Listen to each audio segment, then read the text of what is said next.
100% Dragon, le podcast dédié aux Drax catalans de Perpignan, produit par la rédaction du journal L'Indépendant. 2 points, c'est malheureusement l'écart qui sépare les Dragons du champion toute catégorie Saint-Helens. Les Catalans ont manqué de beaucoup de choses à l'heure des comptes, même Sam Tomkins n'a rien pu faire, il faudra repasser pour ramener le trophée à la maison. Un cadre de rêve, un public exceptionnel et des supporters anglais venus encourager et supporter les petits Français sur la pelouse d'Old Trafford. Le décor, aussi fabuleux soit-il, a malheureusement pour les Dragons connu une journée noire.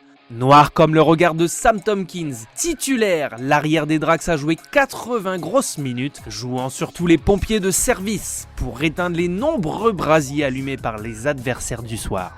Noir comme les zones d'ombre dans lesquelles ne sont jamais sortis les Catalans. En exerçant une pression féroce, Saint-Helens a étranglé les Drax avant de les étouffer sous le poids de la volonté défensive. En balayant les initiatives catalanes comme le vent balaye les feuilles mortes, la Clancoute et les siens menaient 6-4 à la pause. À vouloir grandir trop vite, dans cette finale, les Dragons ont oublié que rien ne sert de courir. Le mâle dominant des Saints, Alex Walmsley, a dicté le bien et le mal autour de lui, posant son empreinte sur l'entame et propulsant la machine à gagner avec sa 5e finale en 3 ans vers le premier triplé de son histoire. En privant les Catalans de munitions, en exerçant une pression énorme et en verrouillant les initiatives des leaders de jeu des Drax, Saint-Helens a tapé juste et quand James Maloney s'enrhume, ce sont tous les Dragons qui toussent. Musclé, l'entame de cette finale a vu 2 bêtes féroces se rentrer dedans avec un engagement terrible. Rien de surprenant non plus, sauf que les Saints ont été plus que borderline en mordant de trop nombreuses fois à la limite de l'agressivité. Contrés et trop prévisibles, les Dragons ont marqué leur seul point du premier acte grâce aux pénalités de James Maloney. Si Saint-Helens a bénéficié du surnombre à gauche sur sa seule réalisation de la première période par Kevin Naikama, Sam Tomkins 2 fois, Dean Farré et Tom Davis ont sauvé les leurs en projetant leur vis-à-vis en touche. À la pause, le 4-6 était porteur d'espoir pour les Catalans privés de ballon, à condition d'y remettre la main dessus ensuite.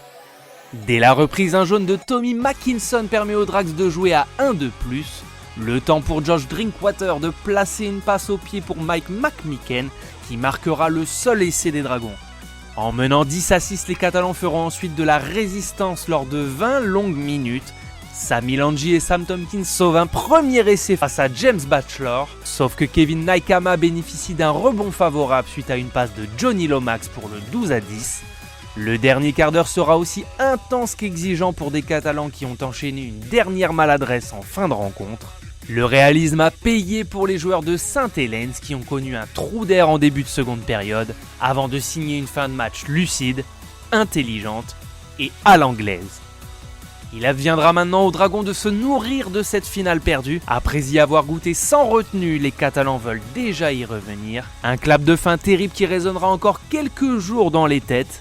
Et rendez-vous peut-être en 2022 pour tenter de regravir à nouveau les marches qui mènent au théâtre des rêves. C'était 100% Dragon, le podcast 100% dédié à l'équipe de rugby à 13 de Perpignan, réalisé à partir des écrits de Bruno Ontenienne pour l'Indépendant. Merci à tous d'avoir suivi cette saison en notre compagnie. À l'année prochaine et bravo les Drax.